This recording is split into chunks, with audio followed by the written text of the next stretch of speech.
o aumento de CO2 na atmosfera, né, devido à industrialização, queima de combustíveis fósseis, ele vai causar mudanças no clima da Terra, né? No ambiente marinho, essas mudanças se resumem principalmente a uma subida do nível do mar, né, e o aquecimento dos oceanos. Tá? Isso vai causar um impacto muito grande nos ambientes marinhos, desde a região costeira, passando pela plataforma continental, que é a região rasa que bordeia os continentes, até o mar profundo, que a gente chama de Oceano Azul, né? Em vários aspectos. Tá? Então, por exemplo, manguezais, eles vivem na região intermarés. Se o nível do mar subir, né, eles vão se deslocar. A maneira como eles vão reagir a essa subida no nível do mar vai depender das características e da variabilidade espacial desses manguezais ao longo da costa. O coral perde as suas zooxantelas, fica aparentemente, né, com aquela coloração esbranquiçada justamente por conta da perda das zooxantelas, e se esse estado perdura, obviamente ele entra em senescência fisiológica e você tem degradação dos tecidos. Ou seja, nesse ponto o quadro é irreversível. Um organismo ele não basta ser simplesmente resistente ao branqueamento. Não basta o coral ser resistente ao branqueamento. Ele tem que ser resiliente. O que significa isso? Ele tem que reassumir as suas funções vitais, do mesmo modo que ele assumia antes de ocorrer todo esse processo. Ele tem que voltar a se reproduzir, ele tem que voltar a se alimentar, ele tem que voltar a crescer. Então, qualquer mudança no clima, né, pode afetar os ecossistemas que existem, por exemplo, na Baía de Todos os Santos, e ter uma consequência negativa para esses ecossistemas, inclusive comprometendo até a sobrevivência de comunidades tradicionais que dependem dos recursos naturais fornecidos pelo ambiente marinho, uma pesca, mariscagem.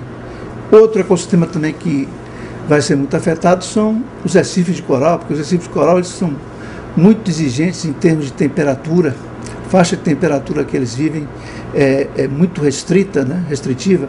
Então esse aumento de temperatura ele tem o potencial de causar vários danos nos corais, principalmente branqueamento. Os corais vivem em simbiose com uma alga, zooxantela, que vive dentro do tecido do coral.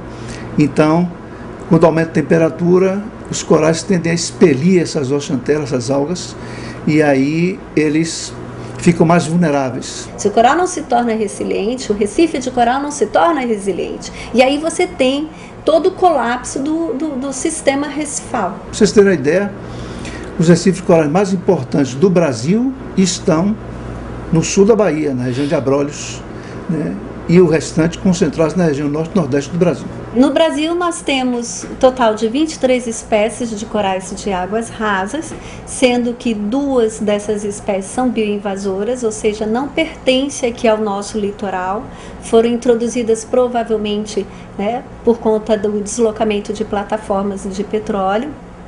Aqui no estado da Bahia, nós temos o total de 22 espécies, se formos incluir essas 2 bioinvasoras que já estão ocorrendo aqui na Baía de Todos os Santos. Uma única espécie ocorre exclusivamente no estado de Sergipe.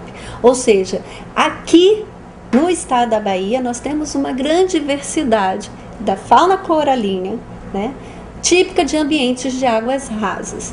Hoje em dia já existe esse consenso de que realmente está ocorrendo aquecimento global, né? E isso vai ter um impacto direto no ambiente marinho. Para você ter uma ideia, se a gente pegar o CO2 que é emitido em todo o planeta em um ano pelos vulcões tanto no mar quanto na terra, essa quantidade de CO2 emitido por esses vulcões é inferior à quantidade de CO2 emitido na fabricação de cimento no mundo inteiro. Então, por aí vocês têm uma ideia da magnitude da mudança que o homem está causando no planeta, né, e que pode ter consequências catastróficas. A ação individual é importante, mas ela não basta. Essa ação tem que ser feita a nível de governos, de nações, né, com tratados internacionais que permitam a redução progressiva, né, desse nível de CO2 na atmosfera. De outra maneira, nosso futuro vai ser um futuro meio catastrófico, né?